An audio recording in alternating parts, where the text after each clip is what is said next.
വക്കീല് ശാലിനിയോട് മഹിമയോട് മാപ്പ് പറയാൻ പറയുവാണ് കേട്ടോ. അതേക്കുമ്പോൾ ശാലിനി എന്നെക്കൊണ്ടൊന്നും പറ്റില്ല എന്ന് പറയുവാണ്. അന്നേരം മുകുന്ദൻ പറയണേ, അങ്ങനെയാണെങ്കിൽ എൻ്റെ കക്ഷിയുടെ കൂടെ എനിക്ക് കേസിന് പോകേണ്ടി വരും, പിന്നെ നീ അകത്ത് കിടക്കും. അങ്ങനെ പറഞ്ഞ് ശാലിനിയെ വിരട്ടുവാണ് കേട്ടോ. വേറെ വഴിയില്ലാതെ ശാലിനി മഹിമേനെ നോക്കിയിട്ട് സോറി പറയുവാണ്. അങ്ങനെ ദേഷ്യത്തെ കാറി കയറി പോകുവാണ് കേട്ടോ. ഈ സമയം മഹിമക്ക് ഇത്തിരി സന്തോഷമാകുന്നുണ്ട്. അങ്ങനെ വക്കീല് മഹിമയുടെ അരികിലേക്ക് ചെന്നിട്ട് ചോദിക്കണേ, എങ്ങനെ ഉണ്ടായിരുന്നു എൻ്റെ പെർഫോമൻസ്? കണ്ടില്ലേ ഗോപാൽജിയുടെ മോളെ ഞാൻ മുട്ടുകുത്തിച്ചത്? അന്നേരം മഹിമ പറയണേ, അതൊക്കെ കൊള്ളായിരുന്നു. അല്ല ആ 10,000 രൂപയെന്ന് എൻ്റെ ഷെയറിങ് തന്നേക്ക്. അയ്യോടാ, എങ്ങനെ? താനല്ലേ പറഞ്ഞത് പൈസ ഒന്നും വേണ്ടെന്ന്, അതുകൊണ്ട് തനിക്ക് ഒരു ചില്ല് കാശ് പോലും തരുന്നില്ല. അന്നേരം മഹിമ പറഞ്ഞേ, അത് പിന്നെ 1,000 രൂപയെങ്കിലും താ വക്കീല്. അന്നേരം മുകുന്ദൻ പറയണേ, അതെ താൻ തൽക്കാലം വീട്ടിലേക്ക് ചെല്ലേ, ഞാൻ വീട്ടിൽ പോയി ഒന്ന് ആലോചിക്കട്ടെ, എന്നിട്ടാവാം പൈസ തന്നോ വേണ്ടോ എന്ന് ഒരു തീരുമാനം എടുത്തിട്ട് തന്നോട് ഞാൻ പറയാം. അങ്ങനെ പറഞ്ഞ് മുകുന്ദൻ അവിടെ നിന്നും പോകുവാണ്. പിന്നീട് കാണിക്കുന്നത് റൂമിലെത്തി ഡ്രസ്സൊക്കെ മടക്കി വെച്ചുകൊണ്ടിരിക്കുന്ന മഞ്ജുവിനെയാണ് കേട്ടോ. ഈ സമയം മഹിമയും തിരിച്ചെത്തുവാണ്. അന്നേരം മഞ്ജു ചോദിക്കണേ, എന്തു പറ്റി, ഇന്നെന്തിന് ഡെലിവറി ചെയ്യാൻ ലേറ്റായോ? അന്നേരം മഹിമ വഴിയിൽ വെച്ച് ശാലിനിയും ഗോപികയും വന്ന് തന്നെ ഭീഷണിപ്പെടുത്തിയ കാര്യമൊക്കെ പറയുന്നുണ്ട്. അത് കേൾക്കുമ്പോൾ മഞ്ജു അല്ലാതെ ടെൻഷനാകുക. അന്നേരം മഹിമ പറയണേ, ചേച്ചി പേടിക്കൊന്നും വേണ്ട, അവരെന്നെ ഒന്ന് ഭയപ്പെടുത്താൻ നോക്കി, എങ്കിലും ആ കൃത്യസമയത്ത് തന്നെ നമ്മുടെ വക്കീലുണ്ടല്ലോ അവിടെ എത്തി അവർക്ക് കണക്കിന് കൊടുത്തിട്ടുണ്ട്. ശാലിനിയുടെ മുഖം കണ്ടപ്പോഴേ എനിക്ക് മനസ്സിലായി, ഗിരിയേട്ടൻ ചേച്ചിയെ കള്ളക്കേസി കൊടുക്കാൻ നോക്കിയതിന് അവൾക്ക് നല്ലത് കൊടുത്തിട്ടുണ്ട്. അതിൻ്റെ ദേഷ്യമാണ് അവൾ എൻ്റെ മേത്ത് തീർക്കാൻ വന്നത്. ഈ സമയം മഞ്ജു പറയണേ, ഈ ശാലിനി നമ്മളെ ഒരു തരത്തിലും ജീവിക്കാൻ അനുവദിക്കുന്നില്ലല്ലോ, അവളുടെ ഉപദ്രവം കുറച്ച് കൂടുന്നുണ്ട്. എന്നെ എന്തെങ്കിലും ചെയ്താൽ ഞാൻ സഹിക്കും, പക്ഷെ നിന്നെ ചെയ്താൽ അതെനിക്ക് സഹിക്കാൻ പറ്റില്ല. അന്നേരം മഹിമ പറയണേ, ചേച്ചി ഇക്കാര്യം ഗിരിയേട്ടനോട് പറ, ഗിരിയേട്ടൻ വേണ്ട പോലെ കൈകാര്യം ചെയ്തോളും. അന്നേരം മഞ്ജു പറഞ്ഞേ, അതൊന്നും വേണ്ട, നീ എൻ്റെ അനിയത്തിയാ, ഗിരിയേട്ടൻ അനിയത്തിയല്ല, ഈ കാര്യം സോൾവ് ചെയ്യാൻ എനിക്കറിയാം. അതേക്കുമ്പോൾ മഹിമ ചോദിക്കണേ, എന്തു പറ്റി, ഈഗോ വർക്കൗട്ടായോ? അതേക്കുമ്പോൾ മഞ്ജു പറഞ്ഞേ, അതുകൊണ്ടൊന്നും അല്ല, ഈ ജോലി കിട്ടാൻ എന്നെ സഹായിച്ചത് ഗിരിയേട്ടനാണ്. അതിൻ്റെ പേരിൽ അമ്മയുടെ കയ്യിൽ നിന്ന് ഗിരിയേട്ടന് കുറേ ചീത്ത കിട്ടി. ഇനി ഈ കാര്യത്തിനും കൂടി ഗിരിയേട്ടൻ ശാലിനിയോട്ട് ഇടയ്ക്ക് കഴിഞ്ഞാൽ അത് വീണ്ടും പല പ്രശ്നങ്ങൾക്കും കാരണമാകും. എനിക്കോ എൻ്റെ കുടുംബത്തിനു വേണ്ടി എൻ്റെ ഭർത്താവ് ആരുടെ മുമ്പിൽ, അതിനെ അമ്മയായാലും ശരി, തല കുനിച്ച് നിൽക്കുന്നത് കാണാൻ എനിക്കിഷ്ടമല്ല. അതിലേക്കുന്നതും മഹിമ മഞ്ജുവിനെ കളിയാക്കണേ, അത് ശരി, അപ്പോൾ കാര്യങ്ങളൊക്കെ അവിടെ വരെ എത്തിയല്ലേ, എനിക്കെല്ലാം മനസ്സിലാവുന്നൊക്കെയുണ്ട്. അന്നേരം മഞ്ജു പറയണേ, നിനക്ക് ഒന്നും മനസ്സിലാവില്ല, നിൻ്റെ കല്യാണമൊക്കെ കഴിഞ്ഞ് നീ അവസ്ഥയിലെത്തുമ്പോൾ നിനക്ക് ഈ കാര്യങ്ങൾ മനസ്സിലാവും. ഈ സമയത്ത് തന്നെ മഞ്ജുവിന് അരവിന്ദാക്ഷ സാറിൻ്റെ കോൾ വരുവാണ്. അങ്ങനെ ജോലിയൊക്കെ തിരിച്ചു കിട്ടിയാലേ സന്തോഷമായില്ലെന്നൊക്കെ മഞ്ജുവിനോട് ചോദിക്കുന്നുണ്ട്. എന്നിട്ട് പറയണേ, മഞ്ജുവിൻ്റെ ജോലി കിട്ടാൻ ഗിരിയാണ് ഒരു പ്രധാനപ്പെട്ട കാരണമെന്ന് ഞാൻ അറിഞ്ഞു, നിങ്ങൾ തമ്മിലുള്ള പ്രശ്നമൊക്കെ തീർന്നു അല്ലേ? അന്നേരം മഞ്ജു പറയണേ, പൂർണ്ണമായും തീർന്നു എന്നൊന്നും പറയാൻ പറ്റില്ല, എങ്കിലും എനിക്കൊരു പ്രശ്നം വന്നാൽ ഗിരിയേട്ടൻ എൻ്റെ കൂടെ നിൽക്കും, ആ വിശ്വാസം എനിക്കുണ്ട്. അന്നേരം സാറ് ചോദിക്കണേ, അല്ല ഒരു വീട്ടമ്മയായിട്ട് അവിടെ തന്നെ കൂടാനാണോ പ്ലാൻ, സ്റ്റേഷനിലേക്ക് ഒന്ന് റീജോയിൻ ചെയ്യുന്നത്? നാളെ തന്നെ ചെയ്യുന്നുണ്ടെന്ന് മഞ്ജു പറയുവാണ് കേട്ടോ. പിന്നീട് കാണിക്കുന്നത് അടുത്ത ദിവസം സ്റ്റേഷനിലേക്ക് പോകാൻ റെഡിയാവുന്ന മഞ്ജുവിനെയാണ്. ഈ സമയം ഗിരി അങ്ങോട്ടേക്ക് വന്ന് മഞ്ജു അങ്ങനെ റൂമിൽ നിന്ന് ഒരുങ്ങുന്നതൊക്കെ നോക്കിക്കൊണ്ട് നിൽക്കുക. അത് കാണുമ്പോൾ മഞ്ജു ചോദിക്കണേ, എന്താ ഗിരിയേട്ടാ ഇങ്ങനെ നോക്കുന്നത്? ആ സമയം ഗിരി പറയണേ, അത് പിന്നെ താൻ ഇന്നലെ ജോലിയിലേക്ക് തിരിച്ചു കയറുന്നത്, ഒരു കൺഗ്രാജുലേഷൻസ് പറയാമെന്ന് കരുതി വന്നതാണ്.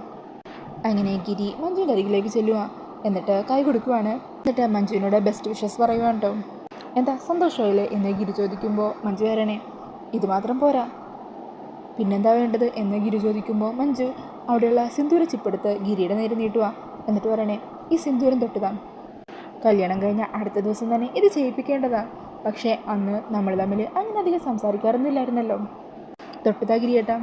അങ്ങനെ ഗിരി ആ ചെപ്പിൽ നിന്നും സിന്ദൂരം എടുത്ത് മഞ്ജുവിൻ്റെ നെറ്റിയിൽ ചേർത്താൻ തുടങ്ങുമ്പോഴായിരിക്കും കേട്ടോ ഗിരി എന്നും പറഞ്ഞ് വിളിച്ച് കുഞ്ഞാറ്റ് റൂമിലേക്ക് വരുന്നത്. ഈ സമയം ഗിരിയും മഞ്ജു ആകെ ടെൻഷനായിട്ട് അവിടെ പരിങ്ങി നിൽക്കുവാണ്. അത് കാണുമ്പോൾ കുഞ്ഞാറ്റ് ചോദിക്കണേ, എന്തു പറ്റി, എന്താ രണ്ടാൾക്കൊരു പരിങ്ങല് പോലെ? ഒന്നുമില്ല, അല്ല കുഞ്ഞാറ്റ് എന്തിനാ ഇപ്പം ഇങ്ങോട്ടേക്ക് വന്നത്? അന്നേരം കുഞ്ഞാറ്റ് പറയണേ, അത് ഗിരിമോനെ അമ്മ വിളിക്കുന്നുണ്ട്, വേഗം കൂട്ടിക്കൊണ്ട് വരാൻ പറഞ്ഞു. ഞാൻ വന്നോളാം എന്ന് ഗിരി പറയുമ്പോൾ കുഞ്ഞാറ്റ് സമ്മതിക്കുന്നു കേട്ടോ. അയ്യോ ഇപ്പം തന്നെ വന്നം, കൈയോടെ കൂട്ടിക്കൊണ്ടുപോകാനാണ് പറഞ്ഞത്. ചേടാ ഇത് കൊള്ളാലോ, ഞാനതാ ചെറിയ കുട്ടിയാണോ, ഞാൻ വന്നോളാന്നല്ലേ കുഞ്ഞാറ്റിയോട് പറഞ്ഞത്. അന്നേരം കുഞ്ഞാറ്റിയാണെങ്കിൽ വിടുന്നില്ല കേട്ടോ, ഇപ്പം തന്നെ വന്നോ, അല്ലെങ്കിൽ ഞാൻ ഭാനുവമ്മേനെ ഇങ്ങോട്ട് വിളിച്ചുകൊണ്ട് വരും. അതേക്കുമ്പോൾ ഗിരി പറയണം, വേണ്ട വേണ്ട ഞാൻ വരാം. അങ്ങനെ ഗിരി കുഞ്ഞാറ്റിയുടെ കൂടെ പോകുവാൻ കേട്ടോ. ഈ സമയം മഞ്ജു ആണെങ്കിൽ വല്ലാതെ വിഷമിച്ച് നിൽക്കുമായിരിക്കും. അങ്ങനെ സ്റ്റെപ്പ് ഇറങ്ങാൻ തുടങ്ങുമ്പോഴേക്കും ഗിരി പറയണേ, അയ്യോ ഞാൻ എൻ്റെ ഫോൺ എടുക്കാൻ മറന്നു, ഇപ്പോൾ വരാമേ എന്ന് പറഞ്ഞ് റൂമിലേക്ക് ഓടിപ്പോകുവാണ്.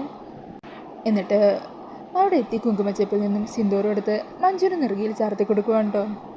ഫോൺ എടുക്കാൻ പോയ ഗിരിയെ കാണാത്ത കാരണം കുഞ്ഞാറ്റ പിന്നാലെ ചെല്ലുവാണ്. അങ്ങനെ കുഞ്ഞാറ്റ കാണുന്നതും ഗിരി പറയണേ, ആ അതെ, ഫോൺ എൻ്റെ പോക്കറ്റിൽ തന്നെ ഉണ്ടായിരുന്നു, ഞാൻ മറന്നുപോയതാ. എന്നാൽ ശരി ബാ, അമ്മ അവിടെ കാത്തു നിൽക്കല്ലേ. അങ്ങനെ പറഞ്ഞ് ഗിരി കുഞ്ഞാറ്റനെ വിളിച്ച് അവിടെ നിന്ന് പോകുവാണ്. ഈ സമയം മഞ്ജു ആണെങ്കിൽ ഒത്തിരി സന്തോഷത്തോടെ ചിരിച്ചുകൊണ്ട് നിൽക്കുമായിരിക്കും. പിന്നീട് കാണിക്കുന്നത് സ്റ്റേഷനിലേക്ക് പോകുന്ന വഴി ശാലിനിയുടെ കാറ് മഞ്ജുവിൻ്റെ ഫ്രണ്ടിൽ കൊണ്ടുവന്ന് നിർത്തുവാണ്. എന്നിട്ട് കാറിൽ നിന്നിറങ്ങി ശാലിനിയും ഗോപികയും മഞ്ജുവിൻ്റെ അരികിലേക്ക് ചെല്ലുവാണ് കേട്ടോ. ശാലിനി അങ്ങനെ വീണ്ടും മഞ്ജുവിനെ വെല്ലുവിളിക്കുവാണ്. അന്നേരം മഞ്ജു ശാലിനിക്ക് കണക്കിന് കൊടുക്കുന്നുണ്ട്. നീ കൂടുതൽ ഷോ ഇറക്കാൻ നിൽക്കണ്ട, നിൻ്റെ ഏട്ടനെ മുഖത്തിന് തട്ടിക്കൊണ്ടുപോയൊരു കേസുണ്ട്. ശ്രമത്തിൻ്റെ ഇടയിൽ എനിക്ക് വെട്ടും പരിക്കേൽക്കുകയും ചെയ്തിട്ടുണ്ട്.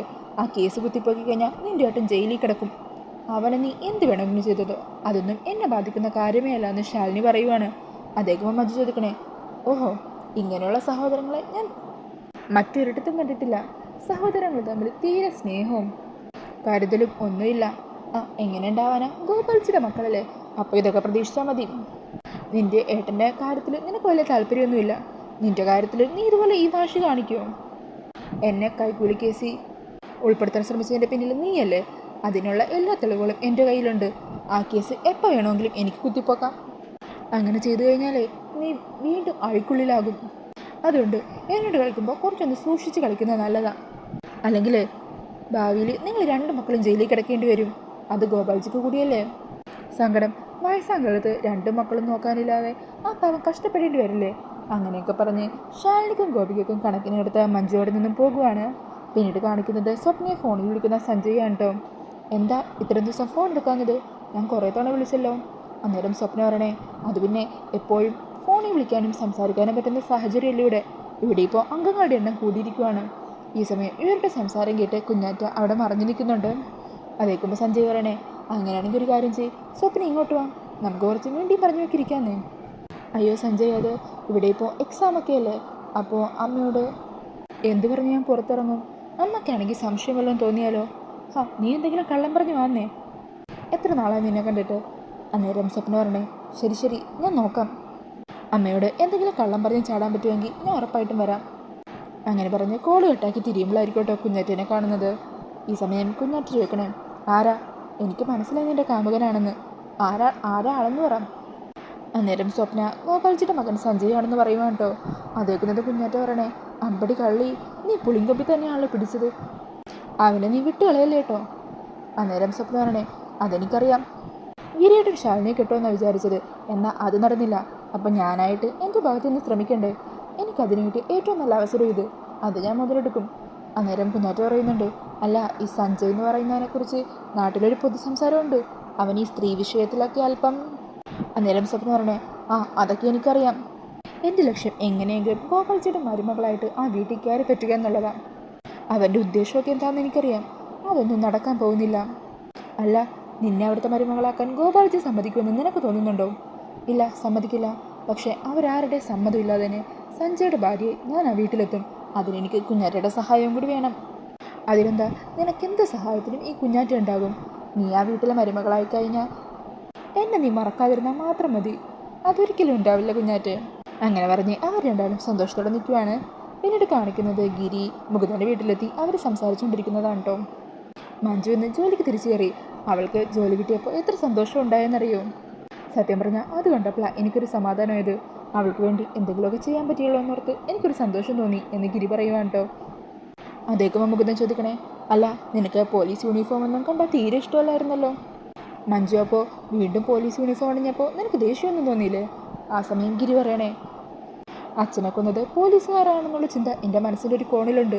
എങ്കിലും അതിൻ്റെ പേരിൽ മഞ്ജുവിനോട് പ്രതികാരം വീട്ടാനൊന്നും എന്നെക്കൊണ്ടാവില്ല. അത് അച്ഛനും ഒരിക്കലും ആഗ്രഹിക്കുന്നുണ്ടാവില്ല. അന്നേരം മുകുന്ദന് സന്തോഷമാണേ, നീ ഇത് മനസ്സിലാക്കിയല്ലോ ഗിരി, എനിക്ക് സന്തോഷമായി. ഇതുപോലെ അമ്മയും സ്വപ്നയും കൂടി മനസ്സിലാക്കിയിരുന്നെങ്കിൽ വീട്ടിലെ എല്ലാ പ്രശ്നങ്ങളും തീർന്നേനെ. അന്നേരം മുകുന്ദൻ പറയണേ, നീ മഞ്ജുവിനെ മനസ്സിലാക്കാൻ ഇത്ര സമയം എടുത്തില്ലേ, അതുപോലെ അവരും കുറച്ച് സമയമെടുക്കും. ഒന്നാമത് ഭാനുവിൻ്റെ അമ്മയൊക്കെ പഴഞ്ചൻ ആൾക്കാരല്ലേ, അവരുടെ ഉള്ളിൽ അത്തരത്തിലൊക്കെ ഉള്ള ചിന്തയൊക്കെ മാറിക്കിട്ടാനേ കുറച്ചധികം സമയമെടുക്കും. അതിരിക്കട്ടെ, നീ മഞ്ജുവിനെ കള്ളക്കേസിൽ നിന്നും രക്ഷിച്ച കാരണം മഞ്ജുവിൻ്റെ മനസ്സിൽ നീ ഇപ്പോൾ ഒരു നായകനായിരിക്കുമല്ലോ. നിങ്ങളുടെ പ്രണയമൊക്കെ ഇപ്പോൾ എവിടെ വരെ ആയി? അന്നേരം ഗിരി അങ്ങനെ നാണത്തോട് പറയണേ, പ്രേമോ? നീ എന്തൊക്കെയാ പറയുന്നത്?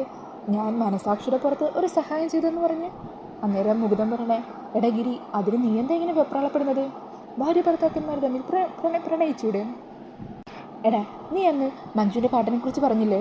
അപ്പോഴാണ് ഞാൻ നമ്മുടെ പഴയ കുട്ടിക്കാലത്തെക്കുറിച്ചൊക്കെ ഓർക്കാൻ തുടങ്ങിയത്. അപ്പോഴല്ലേ എനിക്കൊരു കാര്യം മനസ്സിലായത്, പണ്ട് തൊട്ടേ നിൻ്റെ ഉള്ളിൽ മഞ്ജു ഉണ്ടായിരുന്നു. അല്ലേടാ കള്ള? അന്നേരം ഗിരിയാണെങ്കിൽ ഒന്ന് നാണത്തോട് പറയണേ, നീ ഒന്ന് പൊക്കിയേ. അയ്യടാ, നിൻ്റെ നാണം കണ്ടില്ലേ?